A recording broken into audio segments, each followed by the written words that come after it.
Shalom saudara yang dikasihi Tuhan. Apa kabar saudara?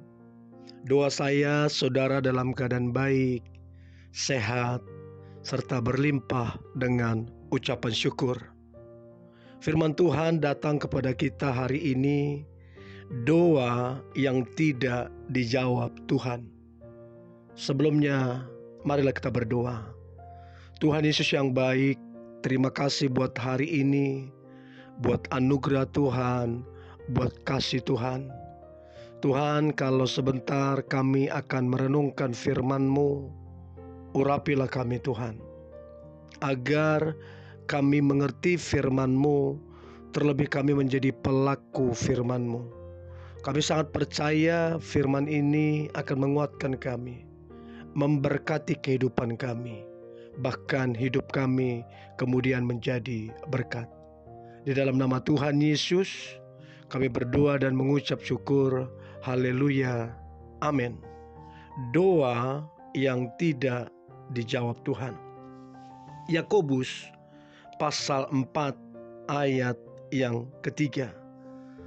Atau kamu berdoa juga, tetapi kamu tidak menerima apa-apa, karena kamu salah berdoa. Sebab yang kamu minta itu hendak kamu habiskan untuk memuaskan hawa nafsumu. Saudara, jadi memang ada doa-doa yang Tuhan tidak akan pernah jawab. Salah satu doa yang Tuhan tidak akan mungkin jawab adalah doa yang mana kita meminta untuk kemudian kita menghabiskannya untuk memuaskan hawa nafsu ataupun kedagingan kita. Artinya saudara, kalau Tuhan menjawab ini sangatlah berbahaya bagi kerohanian kita. Kalau Tuhan menjawab ini justru akan menghancurkan kita. Jadi jelas tidak semua doa yang dipanjatkan itu dijawab Tuhan.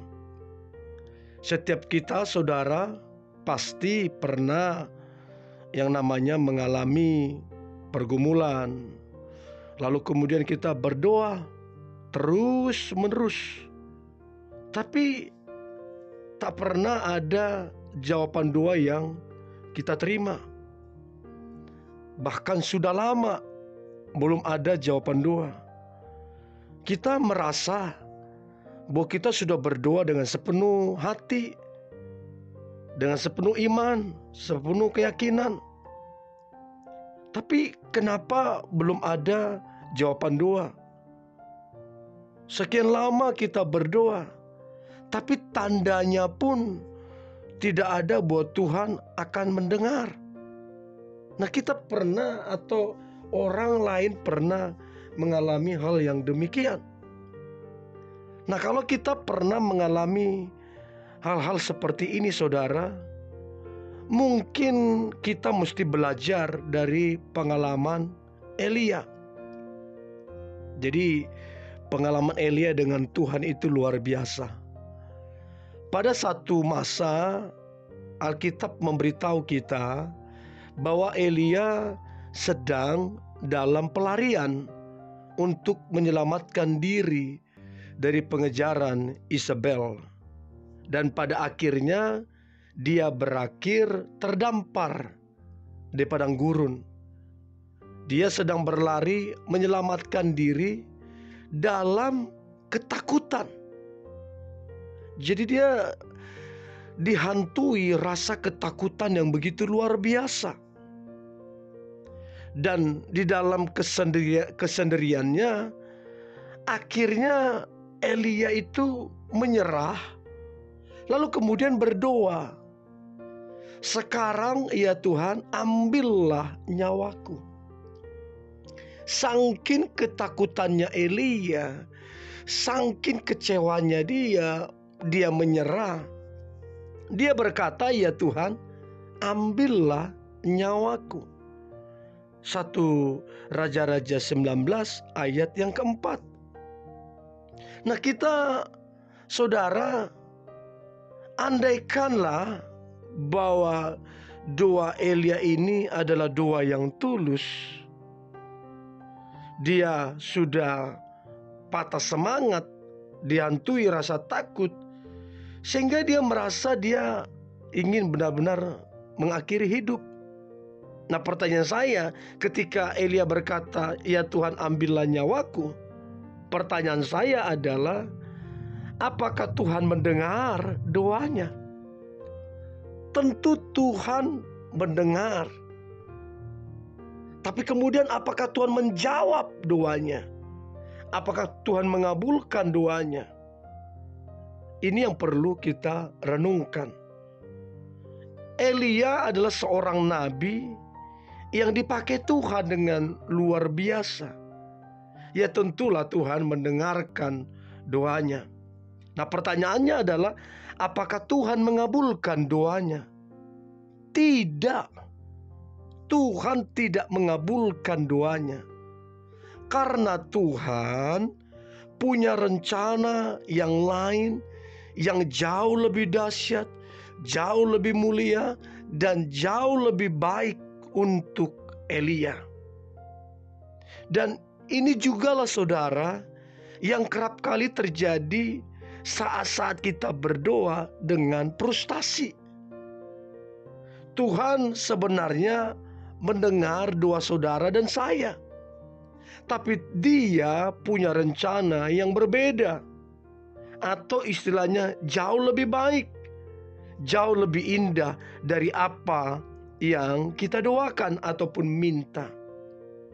Dan selanjutnya, cerita yang tercatat di Alkitab, kalau kita pelajari, Elia tidak pernah mati. Justru Elia diangkat ke sorga tanpa mengalami kematian tubuh fisiknya. Bukankah hal itu jauh lebih baik daripada kalau Tuhan mengabulkan doanya untuk kemudian dia mati di padang gurun sendirian? Jadi saudara yang dikasihi Tuhan, penting sekali kita mengenal Tuhan secara pribadi, sehingga kita tidak salah sangka, sehingga kita tidak menyalahkan Tuhan hanya karena Tuhan tidak mengabulkan doa kita. Bukan dia berarti Tuhan yang jahat. Seringkali ada sesuatu yang lebih besar yang Tuhan ingin kerjakan. Jadi saudara, Tuhan mendengar doa kita. Tapi kalaupun Tuhan tidak mengabulkannya, berarti ada sesuatu yang jauh lebih indah, jauh lebih baik yang Tuhan sedang kerjakan dalam kehidupan kita. Kenapa saudara? Karena memang Dia Tuhan yang baik, penuh kasih. Dia punya rencana dan jawaban yang lebih baik dari semua masalah dan pergumulan kita. Saat kita menghadapi masalah, badai topan, persoalan, maka saudara yang dikasihi Tuhan, tetaplah berdoa. Mintalah pertolongannya. Tapi ini jadi catatan, jangan paksakan jawabannya sesuai keinginan kita. Karena Tuhan lebih tahu untuk memberikan yang terbaik, dan pasti memberikan yang terbaik buat anak-anaknya. Jadi saudara yang dikasihi Tuhan, percayalah, di balik pergumulan saudara, badai topan yang sedang saudara alami akhir-akhir ini, percayalah Tuhan punya rencana yang indah. Tuhan merencanakan jauh lebih baik, jauh lebih mulia di balik semua itu. Dan kabar baiknya saudara, Tuhan yang dahsyat itu tidak pernah meninggalkan saudara dan saya. Justru Dia menyertai untuk kita keluar jadi pemenang dan hidup kita diberkati Tuhan. Mari kita berdoa. Tuhan Yesus yang baik, terima kasih buat hari ini. Kami bersyukur punya Tuhan seperti Engkau. Kalau Tuhan tidak menjawab doa kami, bukan berarti Engkau jahat, itu artinya Engkau punya rencana yang lain, yang jauh lebih baik, yang jauh lebih dahsyat, yang untuk kebaikan kami di kemudian hari. Terima kasih Tuhan. Apapun keadaan kami, apapun rencanamu yang indah itu, kami tetap berkata Tuhan Yesus baik. Dalam nama Tuhan Yesus kami berdoa dan mengucap syukur. Haleluya. Amin.